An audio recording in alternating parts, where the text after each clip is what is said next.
نحمده ونصلي ونسلم على سيدنا ومولانا محمد رسوله النبي الكريم وعلى آله الطيبين الطاهرين وصحبه المتقين المخلصين. اما بعد، اعوذ باللہ من الشیطان الرجیم. بسم اللہ الرحمن الرحیم.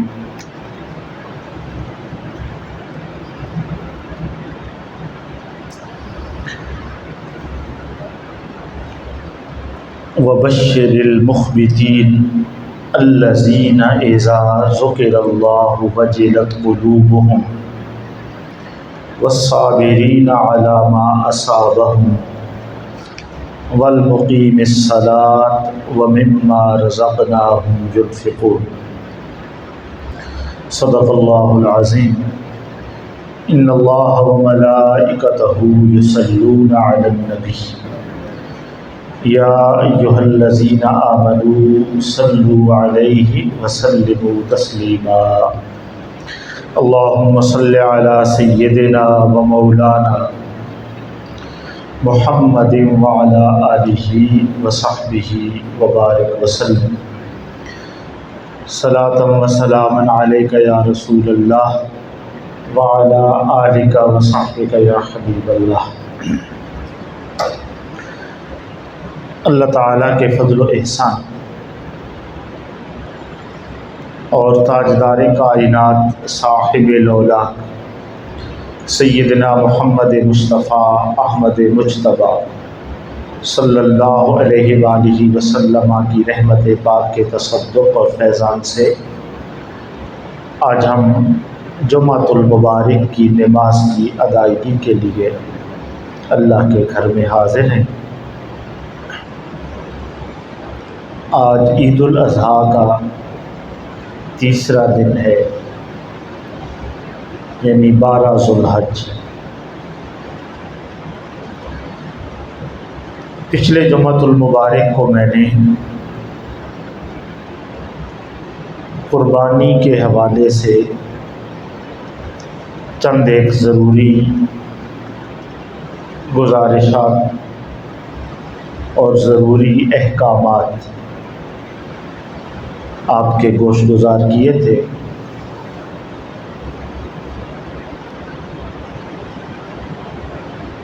اللہ پاک نے ہمیں قربانی کا حکم جو عطا فرمایا تو اس کے پیچھے اس حکیم کی کئی حکمتیں کار فرما ہیں. اور جب اللہ پاک کوئی ایک کام کرنے کا حکم ہمیں عطا فرماتا ہے تو اس کے ثمرات ہمہ پہلو ہوتے ہیں، یعنی معاشرے کے ہر پہلو اور ہر جہت کو وہ حکم متاثر کرتا ہے مثبت طور پر. اور اسی طریقے سے انسان کی انفرادی اور باطنی اصلاح بھی اس کے اندر پوشیدہ ہوتی ہے. سو اہل علم نے قربانی کے اوپر بہت سارا کلام کیا، بہت ساری باتیں لکھی اور اس کے مختلف پہلوؤں کو اجاگر کیے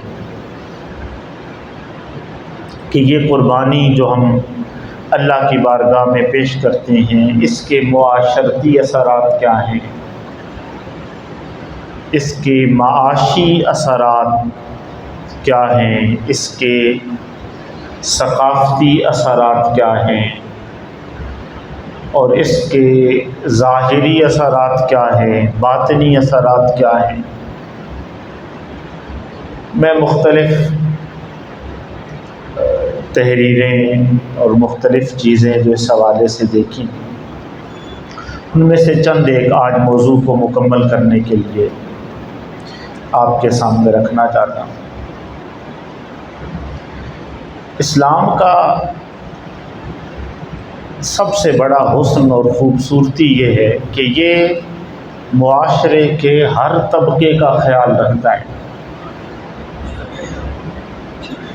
ہم اپنا اپنا خیال رکھتے ہیں نا، مگر وہ رب العالمین ہے نا، وہ سارے عالم میں موجود ہر فرد کا خیال فرماتا ہے اپنی شان کے لائق۔ اس اعتبار سے یہ اتنی بڑی معاشی سرگرمی ہے، اکنامک ایکٹیویٹی جس کو آپ کہتے ہیں، فنانشل ایکٹیویٹی جس کو آپ کہتے ہیں،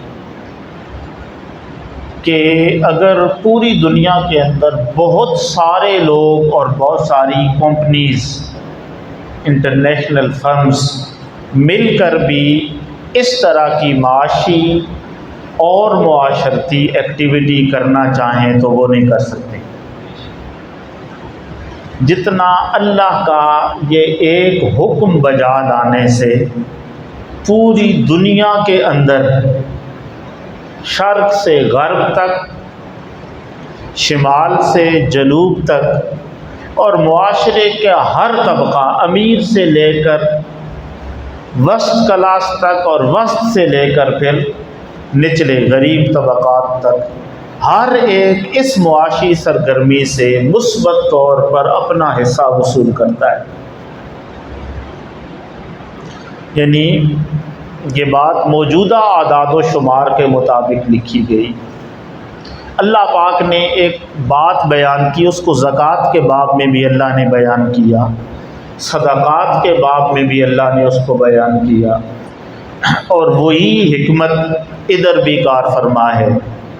اللہ پاک نے فرمایا کہ ہم نے زکوٰۃ رکھی، صدقات رکھے، یا ہر وہ نظام جس سے وسائل غریب طبقات تک پہنچتے ہیں، وہ چاہے قربانی کی صورت میں ہوں، چاہے اس کے گوشت کی صورت میں ہوں، چاہے غریب لوگ جو جانور پال کر منڈیوں میں بیچتے ہیں لے جاتے ہیں اس کی صورت میں ہوں، چاہے کسانوں کے چارہ اگانے، فصل بیچنے کی صورت میں ہوں، بے شمار ایکٹیویٹیز اس سے وجود میں آتی ہیں نا۔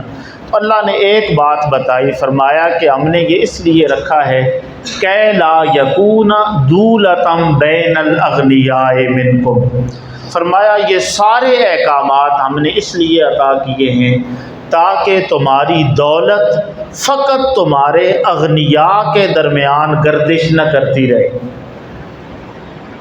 دولت کا بہاؤ، دولت کا ارتکاز وہ فقط امیروں کے پاس نہ رہے۔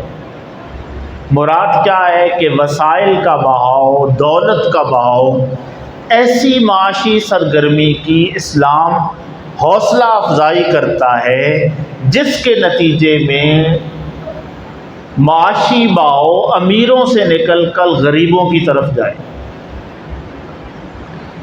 اور جب یہ صورتحال پیدا ہوتی ہے اور آپ معاشرے کے سارے طبقات کی قوت خرید کو اور قوت استطاعت کو بڑھانے کا سبب بنتے ہیں، تو اس کے نتیجے میں موجودہ دور میں ایک نظریہ جو بڑا معروف ہے وہ یہ ہے کہ دولت کے اندر حرکت ہونی چاہیے، حرکت دولت کا نظریہ ہے۔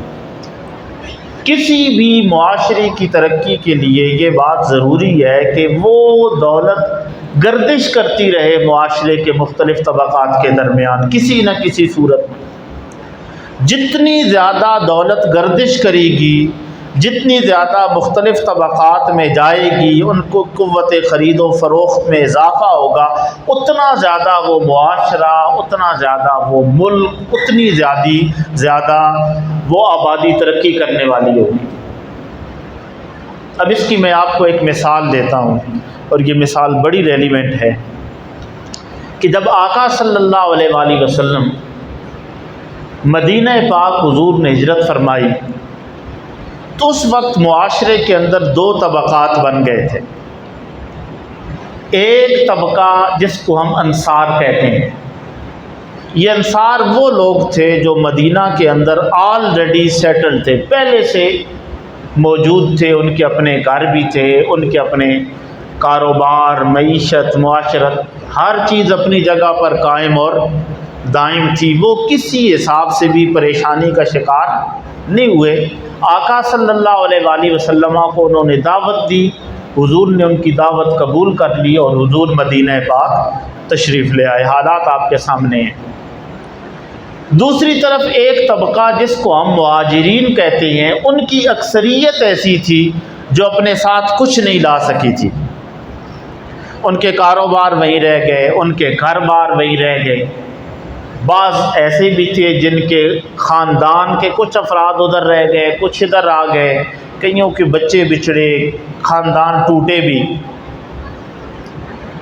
تو اس سے جب آقا صلی اللہ علیہ وآلہ وسلم، مہاجرین بھی آ گئے، انصار بھی آ گئے، اب معاشرے کے اندر دو طبقات بن گئے۔ ایک طبقہ ایسا تھا جس کے پاس سب کچھ تھا، ان کو کہا ہیوز، سب کچھ رکھنے والے، اور ایک طبقہ مہاجرین کا تھا جو اپنا سب کچھ چھوڑ چھاڑ آیا تھا، جس کے پاس کچھ موجود نہیں تھا، وہ جس کو آپ کہہ سکتے ہیں ہیو ناٹس، کچھ جن کے پاس نہیں ہے، محرومین، سب کچھ قربان کر دینے والے۔ اب جب دونوں مدینہ پاک کے اندر اکٹھے ہوئے تو بڑے عرصے تک ایسے نہیں ہو سکتا تھا کہ مہاجرین کا بوجھ، معاشی بوجھ انصار سہارے رکھیں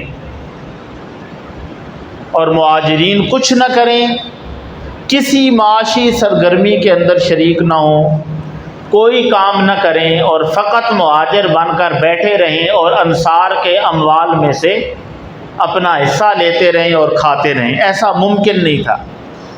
کچھ عرصے کے بعد ان کے ہاں بھی معاشی تعطل آ جاتا۔ تو حضور صلی اللہ علیہ وسلم نے کیا کیا؟ آپ نے مواخات کا معاہدہ کیا۔ یا آپ نے بڑا سنا ہوا ہے نا کہ حضور صلی اللہ علیہ وسلم نے ایک مہاجر اور ایک انصاری کو کیا کر دیا؟ آپس میں بھائی بھائی بنا دیا۔ اور بھائی بھائی بنانے کا کیا مطلب تھا؟ کہ ان کو انصار کے اموال میں مہاجرین کو شریک کر دیا۔ جب شریک کیا تو اس سے کیا ہوا؟ شریک کرنے سے احباب گرامی یہ ہوا کہ جن کے پاس کچھ نہیں تھا نا، دولت کی ایک تقسیم ہو گئی۔ جن کے پاس وسائل نہیں تھے، جن کے پاس وسائل کا بہاؤ نہیں تھا، جو بالکل ہجرت کرنے کے بعد ان ایکٹیو بیٹھے ہوئے تھے، کچھ کر سکنے کی پوزیشن میں نہیں تھے، ان کے پاس سرمایہ آ گیا۔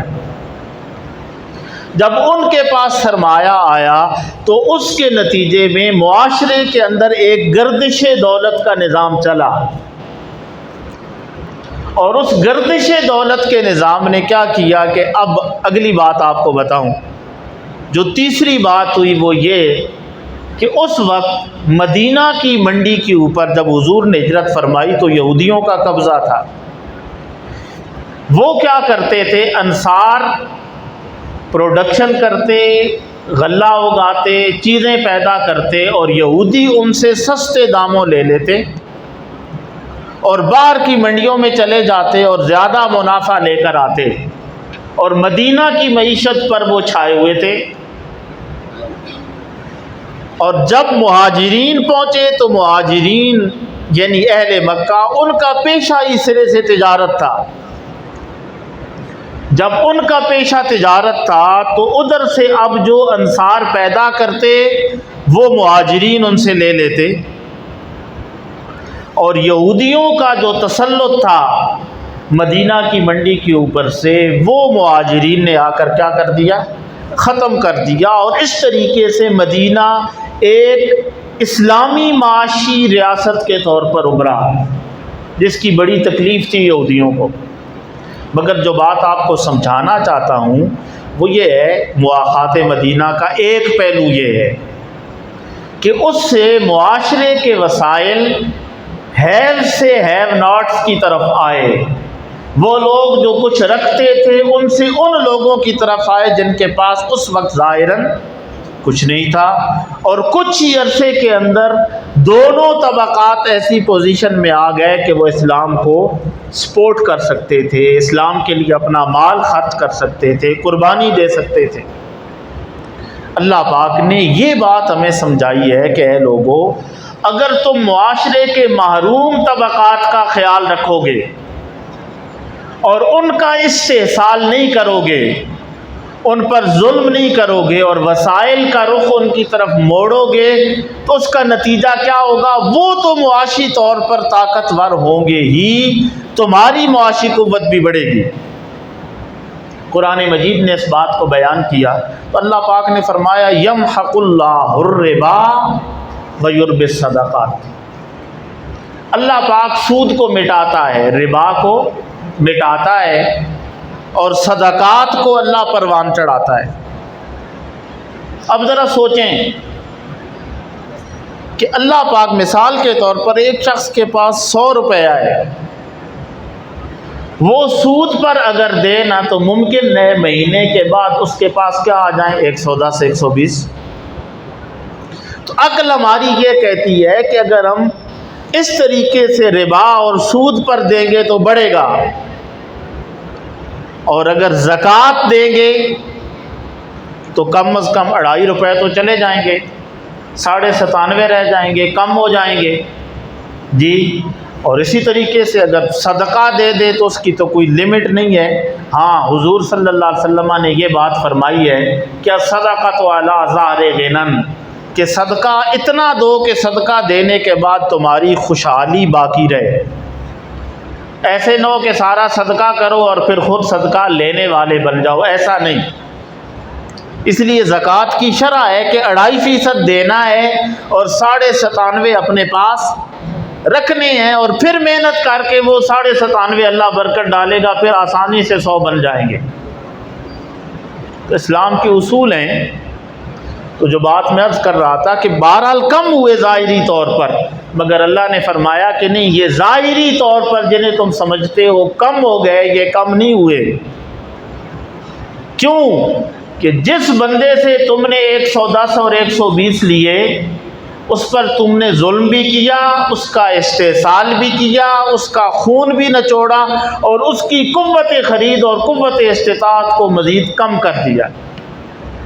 وہ اب کسی معاشی سرگرمی میں حصہ لینے کے قابل نہیں رہا، اور جب تم نے کسی کو دیے نا تو اس کی قوت خرید بڑھا دی، اس کی قوت استطاعت میں اضافہ کر دیا، اور اس کے نتیجے میں وہ مرکزی دائرے میں معاشرے کے آ گیا، مین سٹریم ایکٹیویٹی میں وہ آئے گا آہستہ آہستہ۔ تو جب اس کی دولت گردش کرے گی تو اسی گردش دولت کا جائز منافع اللہ تمہیں عطا کرے گا۔ سمجھ رہے ہیں بات کو؟ اسی وجہ سے اللہ نے تجارت میں نفع رکھا ہے اور تجارت کے نفع کو حلال کیا، کیونکہ اس کے نتیجے میں کسی شخص کی قوت خرید ہوتی ہے، وہ خریدتا ہے تو آپ کو کچھ نفع حاصل ہوتا ہے۔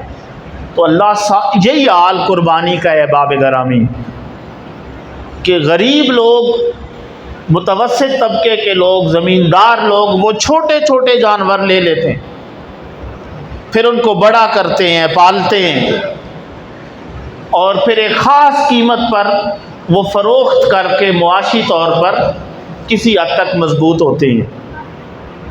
پھر اسی طریقے سے آگے منڈیوں میں جاتے ہیں تو جو کاروباری لوگ ہیں وہ خرید رہے ہیں، پھر وہ آگے بیچ رہے ہیں۔